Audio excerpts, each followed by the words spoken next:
Films. Who doesn't love them? Me. Well, only if they're done by Quentin Tarantino. For some odd reason, I just find his movies really boring. Maybe it's because of the lack of music. However, one film did intrigue me. I don't know why. Maybe it might have been the 2 hours and a half of greatness. I swear to God, when I saw this movie, it was 2 hours and a half. I felt like I wanted to jump off a bridge. Like, who does that?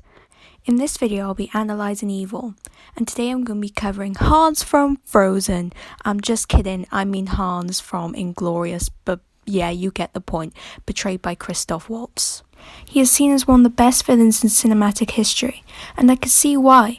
Normally in movies, just the presence of a villain alone can make you feel scared, except Hans gives you that gentleman manner that makes you don't feel scared of him, but also at the same time it makes you feel scared because you're being taken back in time to the 1940s, where there was a norm where this actually happened. A man performing the duties of a job that he's just told to do to live. But anyway, let's get on with the video. I love at the start of the scene, the sheet is used as a curtain, showing that the Nazis are disrupting the norm as they're coming into the people's homes. I love how this is the point of view of Le Petit, because if we had the POV of Hans, it would have made his appearance less ominous. Now I have a contrasting shot because the camera's moving with him, showing that he's in charge here. Throughout every scene you can see him with his gentleman manner, but the uniform takes away that because of the sinister background it has. Throughout the movie he does do some sinister gestures, but they're quite hard to look upon.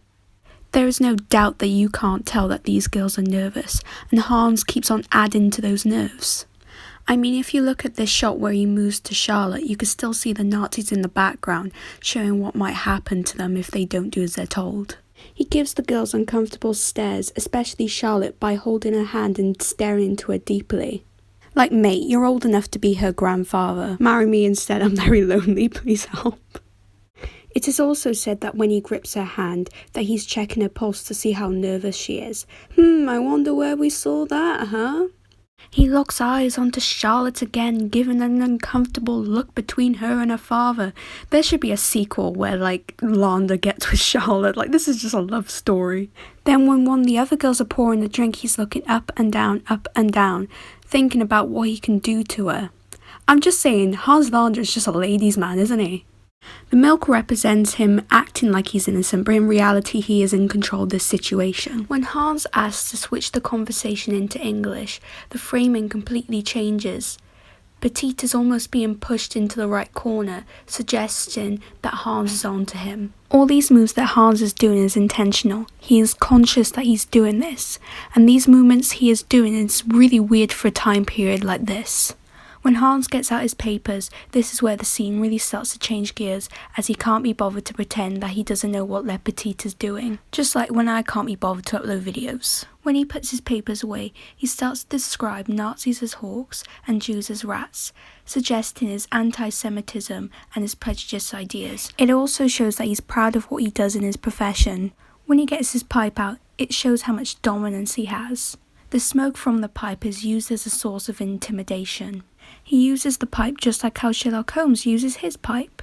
He is using the pipe in triumphant, as he has now deduced that Le Petite is hiding Jews.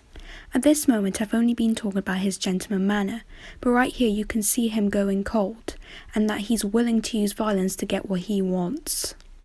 Every word that Hans says is like a performance that he has written. He's living in a play, but at the same time he sees this as a game. The game is afoot, see what I did there?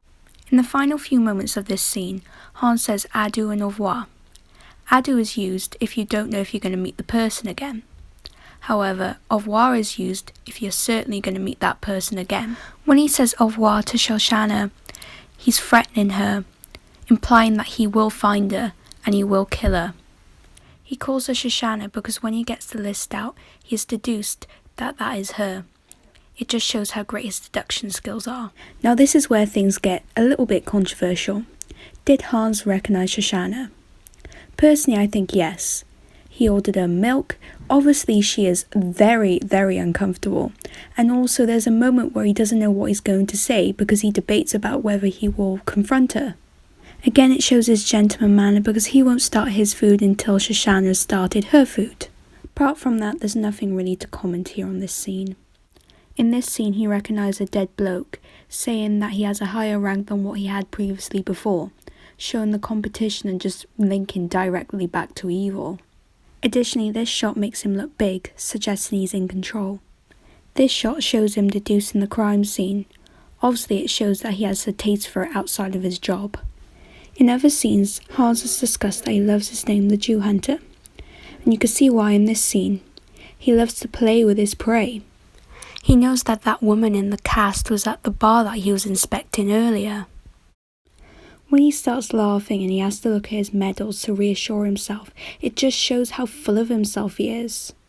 This scene I find very peculiar, mainly because Hans strangles her to death. I see Hans as a character that doesn't like to get his hands dirty. The scene with him after this, he says she got what she paid for, suggesting it might be personal. But at the same time, he has some respect for the Nazi system. In this scene, we can see that Hans is an opportunist. He uses the art of conversation to get what he wants. He even uses American phrases to let their guards down.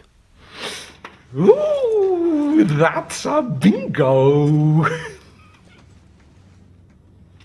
Is that the way you say it? That's a bingo? You just say bingo. Bingo! How fun!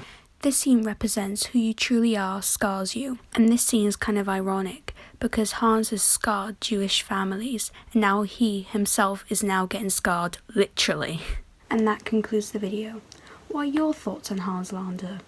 He's quite a colourful character, isn't he? This is quite a different video coming from me, so if you do like it, please like, subscribe and comment what character or movie you would like me to do next. Until next time, adieu and au revoir.